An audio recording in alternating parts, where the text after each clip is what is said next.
নমস্কার প্রিয় দর্শক বন্ধুরা, আমি আপনাদের অ্যাডভাইজার ফ্রেন্ড অঙ্কন। আমি এসেছি আবার একটি নতুন ভিডিও নিয়ে। সর্বপ্রথম অ্যাস্ট্রো অ্যাডভাইজার চ্যানেলে আপনাদেরকে জানাই স্বাগতম। আজকে আমরা অবশ্যই আলোচনা করব বৃহস্পতি গ্রহের মিথুন রাশিতে গোচর সম্পর্কে। আমরা প্রত্যেকেই জানি যে বৃষ রাশিতে বৃহস্পতি গত 2024-এর মে মাস থেকে গোচরে আছেন এবং সে কিন্তু বর্তমানে 14ই মে 2025 রাত্রিবেলা সে কিন্তু রাশি পরিবর্তন করছে মিথুন রাশিতে, এবং মিথুন রাশিতে সে কিন্তু 1 বছর থাকবে। আমরা এটাও জানি যে জ্যোতিষশাস্ত্র মতে বৃহস্পতি হচ্ছে খুবই গুরুত্বপূর্ণ এবং খুবই শুভ এবং সর্ববৃহৎ গ্রহ, যার মাধ্যমে কিন্তু অবশ্যই জ্ঞান, শিক্ষা এবং সবথেকে গুরুত্বপূর্ণ বিবাহিত জীবন, দাম্পত্য সুখ এবং এর সাথে সাথে মান সম্মান, যশ খ্যাতি যা কিছু বৃহৎ প্রত্যেকটাই কিন্তু রিপ্রেজেন্ট কারক গ্রহ হচ্ছে বৃহস্পতি। অতএব বৃহস্পতির এই গোচর কিন্তু আমাদের প্রত্যেকটা রাশি এবং লগ্ন সাপেক্ষে ভীষণ গুরুত্বপূর্ণ ভূমিকা পালন করবে। তো সেইটা নিয়ে আজকে আমাদের আলোচনা। তো আমরা প্রত্যেকটা লগ্ন সাপেক্ষে আলাদা আলাদা করে আলোচনা করব। আমি প্রত্যেকটা ভিডিওর ক্ষেত্রেই আপনাদেরকে বলে থাকি যে যখনই আমরা গোচর ফল দেখব অবশ্যই আপনাদের লগ্ন এবং রাশি ভিন্ন ভিন্ন হলেও দুটো সাপেক্ষেই কিন্তু আপনারা ফলাফলটা দেখবেন। এতে কিন্তু আরও অ্যাকুরেট ফলাফল কিন্তু আপনারা পাবেন। তো আজকে আমরা আলোচনা শুরু করবার পূর্বে আপনাদের কাছে একটাই অনুরোধ, আপনাদের যাদের আমার ভিডিও ভালো লাগছে তারা অবশ্যই চ্যানেলটিকে সাবস্ক্রাইব করুন, এবং যারা আমার সাথে যোগাযোগ করতে চাইছেন তারা অবশ্যই স্ক্রিনে দেওয়া নাম্বারে হোয়াটসঅ্যাপ মেসেজের মাধ্যমে যোগাযোগ করে নিতে পারেন। তো আসুন শুরু করা যাক।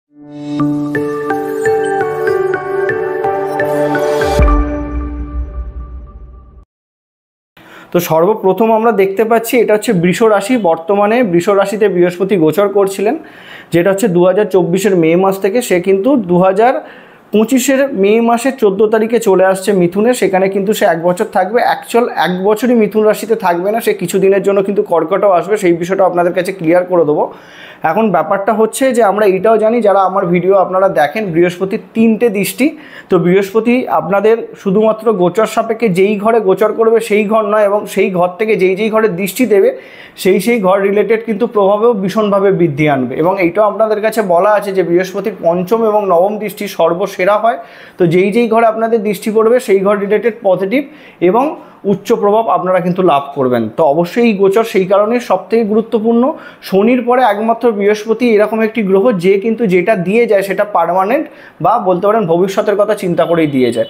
তো অতএব এইখানে যদি আমরা প্রথমেই দেখি, এখানে একটা বিষয় তো কনফার্ম যে আমরা জানি যে মিথুন রাশিতে বৃহস্পতি গোচর করছে, কিন্তু একটা বিষয়, মিথুন রাশিতে 14 তারিখ গোচর করলেও মধ্যিখানে কিন্তু আমরা জানবো যে 18ই অক্টোবর 2025 সে কিন্তু কর্কট রাশিতে চলে আসবে। সে মার্গী গতি নিয়ে চলে আসবে এবং কর্কট রাশিতে সে কিন্তু পরবর্তী 2025-এর 11ই নভেম্বর সে কিন্তু বক্রী হবে কর্কট রাশিতে। তাই কর্কট রাশিতে বক্রী সে কতদিন অবধি থাকবে? অবশ্যই 5ই ডিসেম্বর 2025 অবধি বক্রী অবস্থাতেই পুনরায় মিথুন রাশিতে চলে যাবে। বক্রী কথার মানে কি আমরা প্রত্যেকেই জানি, আমার ভিডিও যারা দেখেন, তো বক্রী মানে সে ব্যাকে যায়। তো অতএব সে ব্যাকের ডিগ্রি নিয়ে সে কিন্তু পুনরায় চলে যাবে মিথুন রাশিতে। তাহলে এইটুখানিও আপনারা বুঝতে পারছেন যে মধ্যিখানে 2-2.5 মাস মতো বৃহস্পতি কিন্তু নিজের উচ্চ রাশিতে গোচর করবে, তারও ফলাফল কিন্তু আমরা পাবো। কিন্তু যেহেতু বিষয়টা আমরা এইটুখানি জানি যে মিথুন রাশিতেই ম্যাক্সিমাম সময়টা থাকবে, তো সেই হিসাবে আমরা মিথুন রাশি সাপেক্ষেই ফলাফলটা দেখব, মানে মিথুন রাশির গোচর সাপেক্ষেই ফলাফলটা দেখব বা বুঝবো। তবু আমার বলে দেওয়া কর্তব্য, সেটা আপনাদেরকে বলে দিচ্ছি।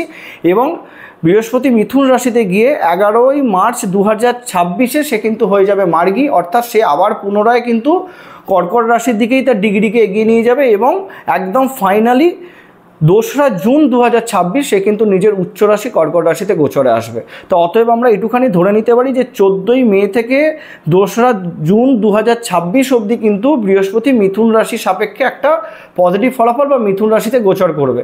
তো বৃহস্পতির এই গোচর আমাদেরকে প্রত্যেকটা লগ্ন সাপেক্ষে কীরকম ফলাফল দেবে সেটা নিয়ে আজকে আমাদের আলোচনা প্রত্যেকটা লগ্ন এবং প্রত্যেকটা রাশি সাপেক্ষে আলাদা আলাদা করে হবে। তো আমরা আমাদের আলোচনা শুরু করছি। কন্যা লগ্ন, কন্যা রাশি সাপেক্ষে বৃহস্পতির এই গোচর কী কী পজিটিভ ফলাফল বয়ে নিয়ে আসবে সেই বিষয়ে যদি আলোচনা আমরা শুরু করি, প্রথমেই আমাদেরকে জেনে নিতে হবে কন্যা লগ্ন, কন্যা রাশি সাপেক্ষে কিন্তু বৃহস্পতি 4র্থ ঘর এবং 7ম ঘরের অধিপতি হয়। দুটোই কিন্তু কেন্দ্রের ঘর, এবং কেন্দ্রের ঘরের অধিপতি হয়ে সে কিন্তু বর্তমান সিচুয়েশানে 10ম স্থানে গোচর করবে। তো 1 বছর আপনাদের দুটো কেন্দ্রের অধিপতি হয়ে একটা কেন্দ্রস্থানে গোচর করা মানে কতটা পজিটিভ ফলাফল আপনারা পেতে পারেন সেই বিষয়টা আশা করি আপনারা নিজেরাও বুঝতে পারছেন।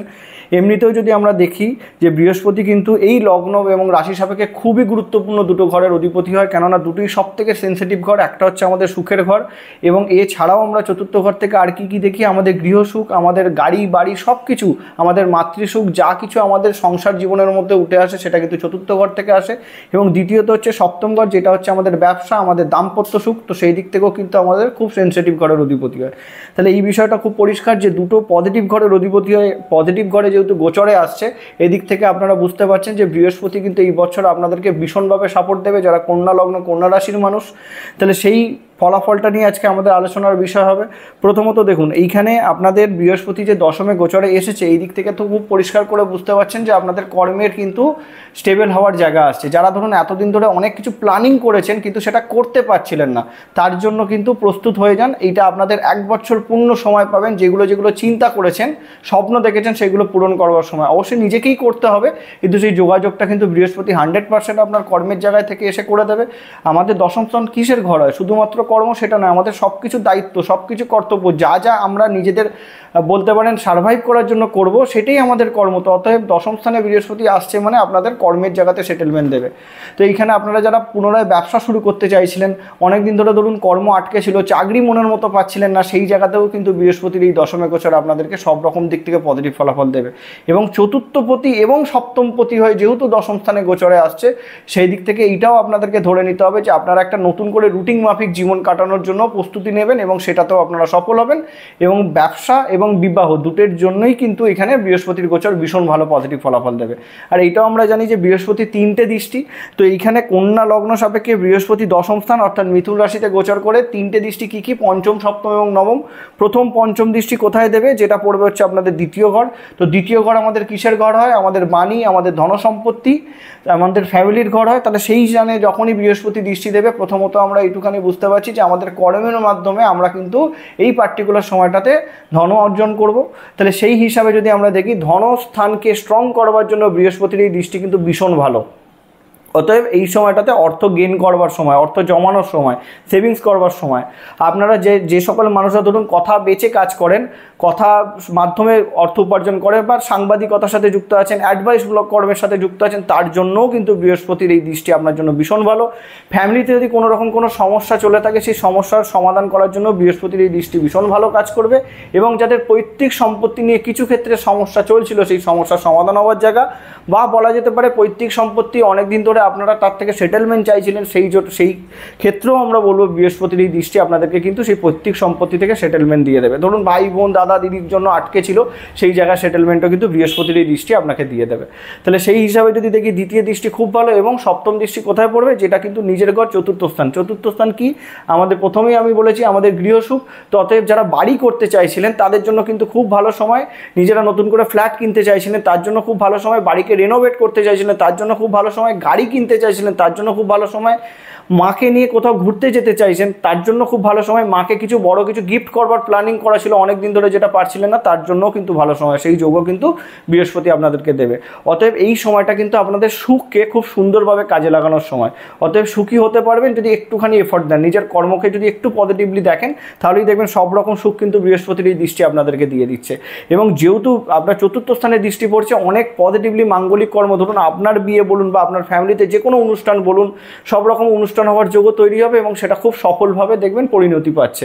এটাও কিন্তু খুব ভালো একটা যোগ বলা যেতে পারে। এবং সর্বলাস্ট যেটা নবম দৃষ্টি, সেটা পড়ছে কোথায়? ষষ্ঠ স্থান। ষষ্ঠ স্থান কিসের ঘর হয়? আমাদের রোগ ঋণ রিপুর ঘর হয়। তার মানে কি খুব নেগেটিভ? কখনোই নয়। আপনাদের যদি আমরা সেই সাপেক্ষে দেখি, দশম স্থান থেকে বৃহস্পতি যখনই নবমে দৃষ্টি দেবে, আপনারা চাকরি পরিবর্তন করতে পারেন, কেন চাকরিরও ঘর হয়, চ্যালেঞ্জেরও ঘর হয়। তাহলে সেই জায়গা থেকে যারা চাকরি পাচ্ছিলেন না নিজের মনের মতো, সেই যোগটাও কিন্তু বৃহস্পতির এই দৃষ্টি ষষ্ঠ স্থানে এনে দেবে। দ্বিতীয় ব্যাপার হচ্ছে, রোগ নিয়ে কোনো রকম ভয় পাওয়ার কিছু নেই। বৃহস্পতি এখানে দৃষ্টির মাধ্যমে আপনাদের যে সকল পুরানো রোগ ছিল, যার চিকিৎসার আপনারা পথ খুঁজে পাচ্ছিলেন না, সেই যোগাযোগটাও কিন্তু বৃহস্পতি এখানে দৃষ্টির মাধ্যমে এনে দেবে। এবং তৃতীয়ত ঋণ, এইখানে আপনারা ঋণ অবশ্যই চোখ বুঝে নিন। সেই ঋণ নেওয়ার মাধ্যমেই কিন্তু আপনারা সব কিছু পূরণ করবেন। দেখা গেল যে আপনারা বাড়ি রিনোভেট করার জন্য ঋণ নিলেন, বা আপনারা দেখা গেল গাড়ি কেনার জন্য ঋণ নিলেন, অতএব ঋণ নিন। এই ঋণ নিয়ে কোনো চিন্তার কোনো বিষয় নেই। এখানে কিন্তু বৃহস্পতির দৃষ্টি ঋণ থেকেও আপনাদেরকে খুব সহজে মুক্তি করবার জায়গা তৈরি করে দেবে। তো অতএব যদি ওভারঅল আমরা দেখি, এইখানে আপনারা যদি লক্ষ্য স্থির করে এই বর্তমান সময়টাকে কাজে লাগাতে পারেন, তাহলে বৃহস্পতির এই গোচর আপনাদের জন্য সর্বসেরা। এবার এইটাও আপনাদেরকে বুঝে নিতে হবে, যেহেতু বৃহস্পতি আপনাদের দশমে গোচর করছে এবং শনিও সপ্তমে গোচর করছে, অতএব সব থেকে বেস্ট বড় যারা লং টার্মের জন্য কিছু চিন্তা করছিলেন ব্যবসা করার জন্য, তারা কিন্তু চোখ বুজে ইনভেস্ট করতে পারেন। খুব ভালো সময়। এবং দশমে বৃহস্পতির অবস্থান আপনাদের দেখা যাবে যে জ্ঞান অর্জন, যে কোনো বিষয় যখনই যেটাই শুরু করবেন না কেন তার বিষয়ে পর্যাপ্ত পরিমাণে জ্ঞান অর্জন করেই দেখবেন তার প্রতি আপনারা এগোচ্ছেন। তো অতএব সেটাও কিন্তু খুব ভালো সময়। এবং এই পার্টিকুলার সময়টাকে যদি পূর্ণরূপে কাজে লাগাতে হবে, আমি কন্যা লগ্ন কন্যা রাশির মানুষদের একটা কথাই বলবো, আপনারা রেগুলার বৃহস্পতি মন্ত্র পাঠ করুন। দেখুন আমি এত কিছু তো ভালো বললাম, জন্মছকে যদি বৃহস্পতি পজিটিভ স্থানে আপনাদের বসে থাকে লগ্ন সাপেক্ষে বা রাশি সাপেক্ষে, তাহলে সেক্ষেত্রে 100% ধরে রাখুন বৃহস্পতির এই গোচর আপনাদেরকে আপনার কর্মের জায়গাতে আপনাদের লক্ষ্যকে পূরণ করবার জন্য সর্বসেরা সময় দিয়ে যাবে। তো রোজ বৃহস্পতির মন্ত্র এই সময়টাতে পার্টিকুলারলি পাঠ করতে থাকুন। এবং যদি সম্ভব হয় আপনারা হলুদ ফুল দিয়ে আপনার বাড়ির আশেপাশে যে কোনো যদি ভগবানের মন্দির থাকে সেই মন্দিরে গিয়ে পুজো দিয়ে আসুন, বা সব এই সময়টাতে পার্টিকুলারলি চেষ্টা করুন সোনাদানা কেনার, সেখানেও কিন্তু বৃহস্পতির পূর্ণ সাপোর্ট আপনারা এই সময়টাতে পেতে পারবেন। তো এই ছিল আমাদের কন্যা লগ্ন কন্যা রাশি সাপেক্ষে বৃহস্পতির গোচর ফল নিয়ে আলোচনা। দেখা হচ্ছে পরবর্তী ভিডিওতে। নমস্কার।